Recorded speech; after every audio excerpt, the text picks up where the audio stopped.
家好，我是秋平，我现在重庆北碚区。大家看看空中的画面，发现两个地方是不是不一样？其实呢，那个是一南一北。开头看到的是宁夏石嘴山的一个小镇，那后面的画面就是我们现在这个地方，重庆北碚区的天府镇。为什么会在一起呢？因为两者非常相似，都是因一种产业而兴盛的城市，同样是因这个产业衰竭而没落的一个地方。它就是因为煤矿而兴盛，因煤矿而衰落。曾经呢，这两个地方呢都是非常热闹，可能比县城还热闹。但是现在呢，看到的人寥寥无几。今天我们就来北碚区天府镇这个天府煤矿这边探索一下。作为曾经这么繁华的城镇，我们知道像三线工厂有医院、学校，还有呢电影院。那么这里呢可能都的存在。我们现在去看看，还能不能找到曾经的这些痕迹。这里繁华了一段时间，但是在很早之前，特别是在古代，这个地方是非常贫穷的，因为属于在大山深处，农作物呢不适合生长，最多可能就是种植一些苞米，就是玉米，但是呢产量远远不高。所以当时的老百姓在这个地方呢生活是极其艰苦，就是有这样一种通俗的说法嘛，嫁女不嫁到这个地方。但是我们经常说有舍才有得，这里呢尽管说不适合农作物生产，所以当时老百姓就比较贫穷。尽管说不适合农作物，但是发现其他的东西，就是矿产，这里有煤，也就是说大家可以通过挖煤来赚钱。那一开始的时候啊，这里呢大大小小的煤厂呢有200余家。所谓的煤厂就是我们现在说的煤窑或者是手工式作坊。因为当时尽管称厂，但是呢几乎是没有机器的，都是靠人工。那所谓的电器是靠什么呢？就是个人照明设备，或者油灯，或者蓄电池。因为上个世纪就是清朝末年或者是民国初年，那个时候呢已经有简单的我们说的照明设备了，所以呢那个时候就开始在这里大规模的开采煤了。因为太多了。当时挖煤，大家都知道，四川这个地方，特别是这里属于大山深处，没有铁路，那么大家的煤呢，运送出去呢，非常难的，基本上是靠人工背的。那么后面呢，在当时的有一个卢作孚啊，他有很大的公司，因为他主要是做航运，他离不开煤，所以呢，他就在这个地方呢，准备修建一条铁路。四川的第一条铁路就是在这里呢正式完成，叫做北川铁路。从那个时候呢，这里的煤矿生产才慢慢的我们说的繁华出来了。因为挖出来了，运送出去了，才能循环这样的充分的资源利用。那在这个地方呢，就进入到我们说的现代化产煤的道路上面，这样自然而然就变成了一个工业小镇。最高峰的时候，这里大概是3万人。但是大家知道，矿产资源是有挖枯竭的一天。那最终这里到了2000年，天府煤矿就破产了，后面人呢陆续搬走了。到2016年，基本上全部搬完了。在上个世纪70、80年代啊，很多房子呢，很多城镇都是这样的小巷子，跟现在是完全不一样的。这里的房子呢，荒废的也好，或者现在居住的人的那些房子啊，大概都是上个世纪80年代左右建立的。那个时候有这样的环境，其实还是非常不错的。这个小巷子其实很宽敞的，有些的话可能就1米多一点。你看现在我两边还够不着。以前的房子就是这个样子的，还不错吧。那么基本上一个小的阳台。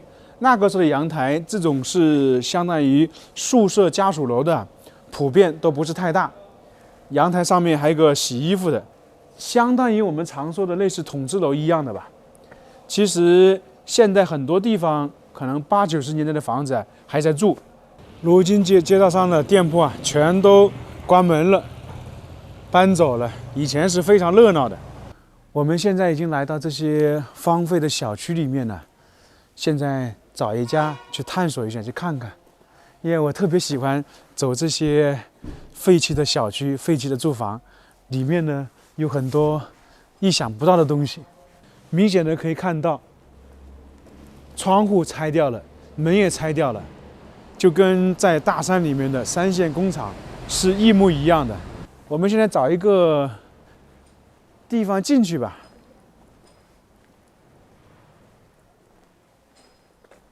不太好找，杂草丛生啊，垃圾成堆。现在是，我们又来探险了。我特别喜欢走这些地方。这些地方其实看起来是荒废了，但是当年一般人是没有资格住这样的房子的。还有窗户啊，是被人故意的拆掉了。你像这里。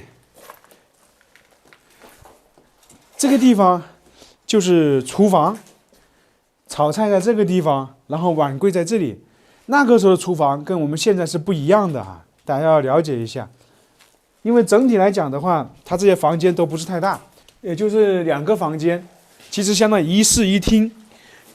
这里是厨房跟卫生间，还是很小的。80年代没有我们现在这样的房子，因为那个时候基本上这些都是属于职工家属楼嘛。那么大部分房子可能是分配的，所以比较小。这个就是厨房啊，不，这个就是放置碗筷的了，或者洗刷的物品都放在这里。它布局可能都一样。我们现在这里呢，站的相当于是阳台，因为它房子嘛，肯定也要晒衣服的，不可能晒在里面，所以它的小房间外面就是阳台。那么有些1楼的还挺好的，这里还有一个小院子。不过呢，以前可能种了花，现在都是垃圾成堆。现在去2楼看一看，看看布局有什么不一样。因为像这些老的房子啊，有些2楼跟1楼布局是有点区别的。这片房子太多了。其实按照质量来讲的话，这个地方废弃没多久，大概也就是6年的时间，但是6年就变成这个样子了。那一边房子估计是单身职工宿舍吧。一般工厂这些地方，它的宿舍有家属楼，还有单身职工，它是有区分的。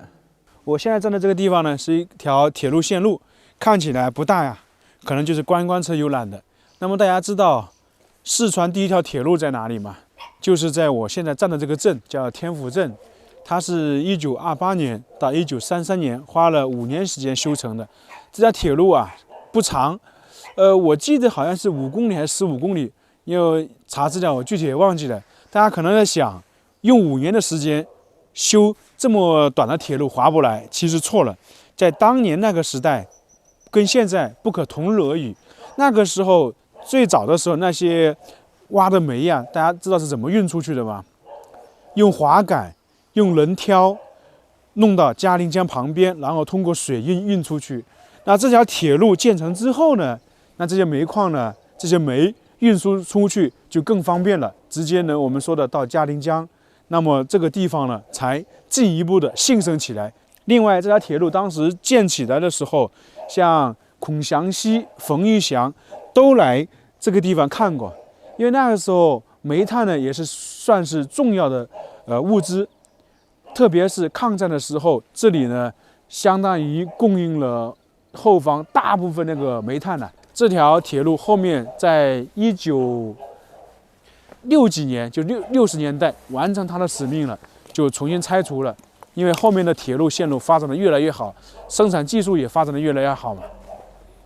这里以前还有批发部呢，现在都没了。大家看看这些房子是不是很奇特？其实，很多人一看到这个场景就知道了，基本这种学校，上面还有一些黑板，然后还有一些画，就大家努力读书啊，各个时代的英雄人物啊，还有国内国外的都有。一般楼梯这里上去，那老师的办公室在哪呢？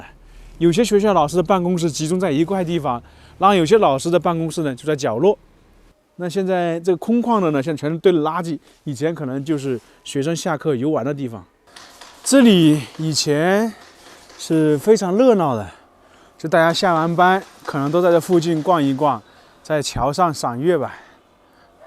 因为这个地方没有太多的娱乐设施，像以前的话，你不像现在各种的都有，那么很多人就在这里周边散步、游玩一下，走一走。这边大部分它这个楼梯啊被敲掉了，就是防止大家上去，因为很久没人住嘛。我们现在又找到一个房子，来看看。那一进去呢，这里相当于是厨房、卫生间。那个时候的厨房，看看是不是比较传统啊？洗漱的、洗菜的，然后都在这个地方，包括放碗柜的。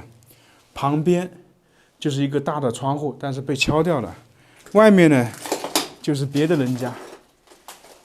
现在继续去卧室里面转一转。它这里好几个卧室，这个是小的书房吧，可能是，因为比较小。在这小区旁边还有幼儿园，这里写的是天府第2幼儿园，因为这里当时生活了几万人，所以呢小孩子也多嘛。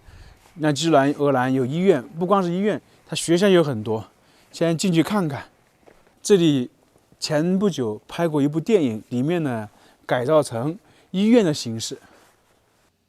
本来想去这个学校里面看一看的，但是现在由于在改造，不让进去参观。这个天府镇我们就简单看了一下。现在这里主要是生活区，其实真正生产煤的地方我们是没有看到的，它分了1矿区、2矿区等等。但是从画面中也可以看到，当年这里是非常豪华呀，因为当时能够建造这么多的房子，这么豪华的小区也是很少见的。但是由于这种时代的发展、经济的发展，这里最终呢很多建筑都废弃了，现在还住了一部分人，但是是非常少的。也可以说，将近3万人的小镇就这样没落了，留下了这些庞大的建筑作为历史的见证，还是有点可惜的。